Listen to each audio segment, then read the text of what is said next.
আজকের লেকচারে আমরা অ্যামডালস ল এর উপর একটা নিউমেরিক্যাল করব। অলরেডি এর আগের লেকচারে আমরা অ্যামডালস ল এর বেসিক আইডিয়াটা কিন্তু ক্লিয়ার করে নিয়েছি, কিভাবে ওর ইকুয়েশনটা এসছে সেটা কিন্তু খুব সুন্দর করে আমরা ডেরিভেশন করে ব্যাপারটা বুঝেছি যে কি বলতে চেয়েছে অ্যামডালস ল। যারা এখনো আইডিয়াটা ক্লিয়ার করোনি, এর আগের লেকচারের লিঙ্কটা আমি আই বাটনে প্রোভাইড করে দেবো, তোমরা ওটা দেখে এখানে আসতে পারো, তাহলে তোমরা জিনিসটাকে খুব ভিভিডলি ক্লিয়ার করবে। ঠিক আছে, তো চলো প্রশ্নটাকে পড়ি কি বলতে চেয়েছে। খুব ইম্পর্টেন্ট প্রশ্ন, এরকম প্রশ্ন কিন্তু ইউনিভার্সিটি এবং গেট দুরকম জায়গায় তোমাদের কিন্তু পরীক্ষায় কিন্তু দিতে পারে। ঠিক আছে, তো ফার্স্ট প্রশ্ন কি বলছে, বলছে assume a micro processor given which is widely use for scientific application. কি বললাম, ক্লিয়ার হয়েছে? ধরে নাও একটা মাইক্রো প্রসেসর যে কিনা সাইন্টিফিক অ্যাপ্লিকেশনে ব্যবহার, মাইক্রো প্রসেসর মানে processor, CPU processor, micro processor, কথাগুলো কিন্তু একই ধরনের কথা। ঠিক আছে, এবার বলছে it has both integer and floating point instruction. মানে এই যে সাইন্টিফিক অ্যাপ্লিকেশন বা মাইক্রো প্রসেসরটা যে একটা সাইন্টিফিক অ্যাপ্লিকেশন চালাচ্ছে, এর মধ্যে তোমার ইন্টিজার ইনস্ট্রাকশনও রয়েছে আর ফ্লোটিং পয়েন্ট ইনস্ট্রাকশনও রয়েছে। নাও ফ্লোটিং পয়েন্ট ইনস্ট্রাকশন আর enhance and made 3 times faster than before and integer instruction are unenhanced। তাহলে গল্পটা একটু ছবি এঁকে দেখলে আরো ক্লিয়ার হবে নাকি? তাহলে একটা ধরে নাও আমার একটা সাইন্টিফিক, তোমার ধরে নাও একটা তোমার অ্যাপ্লিকেশন রয়েছে, তাহলে S is a scientific application. এর মধ্যে আমার দুরকম ইনস্ট্রাকশন আছে, একটাকে বলে ইন্টিজার, আই লিখলাম মানে ইন্টিজার ইনস্ট্রাকশন, আর একটা হচ্ছে ফ্লোটিং পয়েন্ট, এফপিআই ইনস্ট্রাকশন রয়েছে। বলছে এই ফ্লোটিং পয়েন্ট ইনস্ট্রাকশনটাকে আমরা 3 গুণ ফাস্ট করেছি। এই যে দেখো লিখতে হচ্ছে 3 টাইমস ফাস্টার দ্যান বিফোর। এই লাইনটার মানে হচ্ছে যে এখানে স্কেলটা কত বলে দিয়েছে, যেটা আমি আগে লেকচারে অলরেডি ডিসকাস করেছি, একটা স্কেলে এনহ্যান্সড হয়, তো এটাকে 3 বলে দিয়েছে। ভালো কথা, মানে এটাকে আমি 3 গুণে 3x এ কিন্তু স্পিডটাকে বাড়িয়েছি, মানে এনহ্যান্স করেছি। সেটা কোনো কারণে করেছি, কিভাবে করেছি সেটা কিন্তু মেন প্রশ্ন না, বাট করেছি এটা বড় প্রশ্ন। ক্লিয়ার হয়েছে? এইবার দেখো কি বলছে নেক্সট কথায়, if there are 20% floating instruction in the program then find the overall speed up। তাহলে যদি এই যে প্রোগ্রামের মধ্যে 20% কিন্তু ফ্লোটিং ইনস্ট্রাকশন থাকে, তাহলে তোমার ওভারঅল স্পিড আপটা কত হবে। তাহলে মানে এইটুকু ক্লিয়ার হলো, যদি তোমার ফ্লোটিং পয়েন্ট ইনস্ট্রাকশন যদি 20%, এবার আমি লাইন যে লাস্ট লেকচারে যে লাইনটা করেছিলাম এটা করি, তাহলে আমাদের এইটুকু বুঝতে পারলাম। তাহলে এরকম ভাবে ভাবো, এটা হচ্ছে 80%, এটা 20%, তো 20% হচ্ছে আমাদের ফ্লোটিং পয়েন্ট ইনস্ট্রাকশন বলে দিয়েছে প্রশ্নে। তাহলে এইটুকু তো আর বলে দেওয়া নেই যে ইন্টিজার কত পার্সেন্ট হবে, বাট তুমি জানো যে এই সাইন্টিফিক অ্যাপ্লিকেশনের মধ্যে দুরকমই তোমার ইনস্ট্রাকশন আছে, যেটা প্রথমেই বলে দেওয়া হয়েছে ইন্টিজার আর ফ্লোটিং পয়েন্ট, এছাড়া আর তো কিছু নেই। তাহলে 80% তাহলে তোমার ইন্টিজার ইনস্ট্রাকশন রয়েছে, তাহলে এইটুকু ক্লিয়ার হয়ে গেল।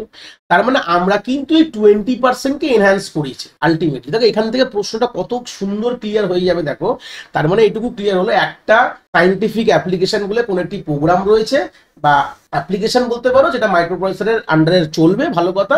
তো সেই সূত্রে তার মধ্যে দুরকম ইনস্ট্রাকশন সাপোর্ট আছে, একটা হচ্ছে তোমার ইন্টিজার ইনস্ট্রাকশন, একটা হচ্ছে ফ্লোটিং পয়েন্ট। ফ্লোটিং পয়েন্টকে আমরা 3 গুণ এনহ্যান্স করেছি, মানে এই ফ্লোটিং পয়েন্টের যে পোর্শনেজ অফ ইনস্ট্রাকশনকে আমরা 3x টাইম কিন্তু আমরা এনহ্যান্সড করিয়েছি, বাট আমাদের ইন্টিজারটা কিন্তু অ্যাজ ইউজুয়াল ওল্ড এ যা ছিল তাই পড়ে রয়েছে, মানে আনএনহ্যান্স পড়ে রয়েছে। এবার আমরা অঙ্কটাকে প্রসেস করে কি বার করব, আলটিমেটলি ওভারঅল স্পিড আপটা বার করতে হবে। তার মানে এখান থেকে আমার গল্পটা, এফটা কি, এফ সবসময় বলা হয় যে এনহ্যান্সড, যারা আমার লাস্ট লেকচার দেখেছো, এফ হচ্ছে এনহ্যান্স পোর্শন। তাহলে দেখো 20% কথাটার মানে কি, আলটিমেটলি 20% মানে হচ্ছে, আমি যে 20% বলেছিলাম এফ, মানে এইটুকু পোর্শনকে এনহ্যান্স করানো হয়েছে, তার মানে এটা 0.2, এফ এর ভ্যালু কি পেলাম আমি 0.2 পেয়েছি। তার মানে এবার জাস্ট সিম্পল এই দুটো জিনিসই তোমার লাগতো, আলটিমেটলি আর ওভারঅল স্পিড আপ বার করার জন্য কোনো অসুবিধা নেই। দেখো এবার করে নিই, এবার করলেই বুঝতে পারবে। দেখো এস, যেহেতু আমি এখানে এস স্কেলটাও ইউজ করছি, তাই জন্য এখানে এস অল ইউজ করবে, তাহলে এটা স্পিড ওভারঅল কথাটার মানে স্পিড আপ ইউজ করছি। তাহলে অলরেডি আমাদের অ্যামডালস ল এর ফর্মুলা কি ছিল, 1 divided by 1 minus f plus f by s, এটাই তো ছিল। এবার দেখো আমি কি সুন্দরভাবে এটা করে দেবো তোমাদের। তাহলে বলে দাও 1 মাইনাস এফটা হচ্ছে আনএনহ্যান্স আর এফ বাই এসটা হচ্ছে এনহ্যান্স, যেটা লাস্ট লেকচারেও বলেছি।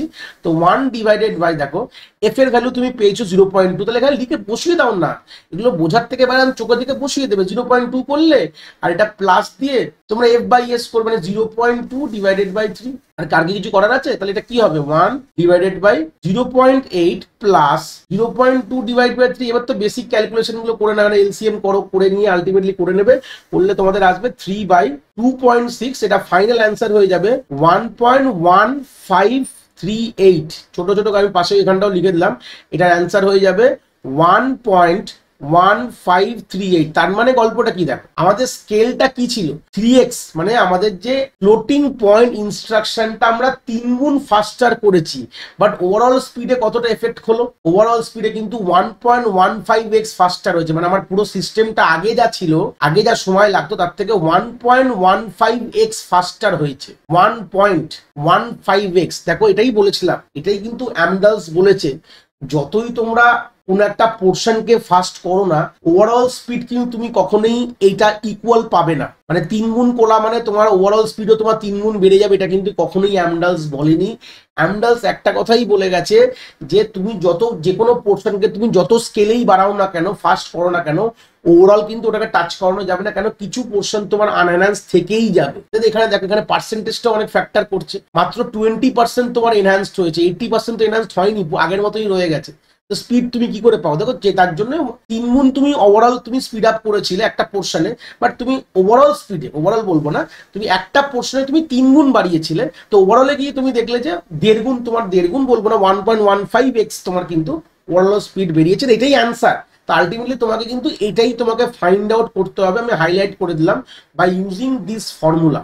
তাহলে ফর্মুলায় কোন পোর্শনটা ধরতে হবে বুঝতে পেরেছো, যে 1, আর এখানে 1 - f by f by s। এটা অলরেডি এর আগের লেকচার ডিসকাস করেছি, ডিরাইভটাও করেছি, যারা দেখোনি দেখতে পারো, অসুবিধা নেই। তো মোটামুটি এরকম ধরনের প্রশ্ন তোমাদের দেবে। এর পরেও দুটো প্রশ্ন করব আমরা, অলরেডি এই লেকচার দেখছো তোমরা, এর পরেও দুটো লেকচার আসবে আগামী দিনে, যেখানে দুটো প্রশ্ন আরো করব, জিনিসটাকে তোমাদের আরো ক্লিয়ার করার জন্য যে কোনটাকে কি ধরবে। দেখো প্রশ্ন একবার পড়লে কিন্তু খুব একটা অসুবিধা হওয়ার জায়গা নেই, একবার ডিটেলস পড়লেই বুঝতে পারবে। তো যাই হোক, এই ছিল আমাদের এই নিউমেরিক্যাল থেকে। আশা করি কনসেপ্ট তোমরা এখান থেকে খুব ভালো করে বুঝতে পেরেছো।